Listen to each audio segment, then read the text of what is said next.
Before the video starts, I just want to say that this was for a school project, so if it's a bit different from my other videos, then yeah, that's why. Yeah, that's really it.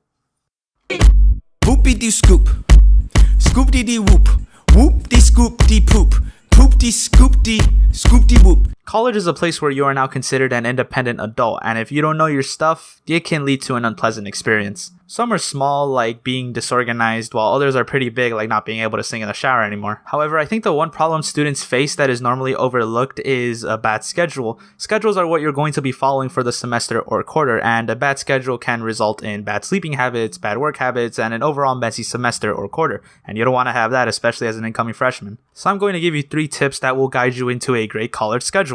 Alright, so the first tip is make a schedule that suits you. College is a time where you have way more freedom than high school. You aren't required to go at 7:45 in the morning every day and stay there for 7 hours and possibly an extra 3 hours, making it 10.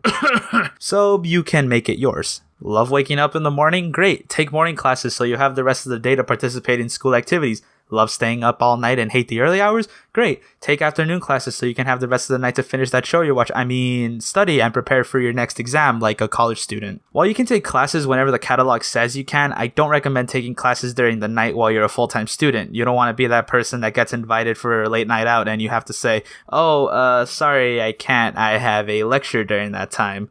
That would really suck. Alright, now tip number 2 is learn the map of your school before you schedule classes. While this may seem weird at first, learning your campus map can lead into many opportunities for making your days work out the way you want them to. You want to have a schedule that starts the farthest away from your dorm and slowly make it to your dorm? Well, look at the map. You want to make a schedule where you have a 1-hour break and the class before that break is really close to the food court? Great. Look at the map. Knowing your map can get you the most out of both your education and your activity on campus. If you don't look at the map, it may lead to some unfavorable semesters.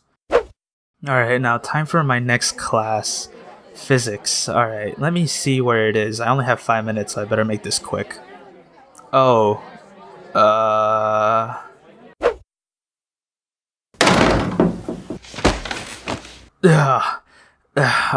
I have 15 minutes for my next class and I'm starving.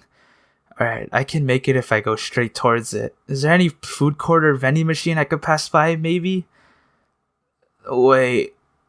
There's none of that where I'm going. Son of a bitch. Alright, and tip number 3 is research the course before you register. Now, when it comes to research, there are 2 things you should look at. Workload and the professor's reputation. For professor, Rate My Professor is a good place to check if your professor is positively received by students who took them. You don't want to be stuck taking a class where the teacher isn't very good and you end up hating the school. As for workload, professors typically have a website where you can see a syllabus for the class and maybe some worksheets they have. If you're really lucky, they have a schedule for their semester/quarter. However, if you find out that they're a new professor who hasn't set up a website, you can set up an appointment with them during the period where you could drop out of the class and tell them about all your concerns in regards to the workload and how they teach. Just know that you have a lot of options to see if the professor is right for you, even if they don't have a website or a Rate My Professor. And yeah, that's the end of the video. Hold on just a second. Wait, who are you? Bonus tip! Alright, now the bonus tip is to take a writing course. While this isn't a requirement in most majors, having a class that improves your writing skills is something that will benefit you in the long run, because most jobs require you to write reports in some way, shape, or form, unless you're becoming an electrician, or a cashier, or an assembler, or a... Wait, material mover? Wait, this is an actual job name? What? Alright, these tips are great and all, but what if I'm already in a bad schedule?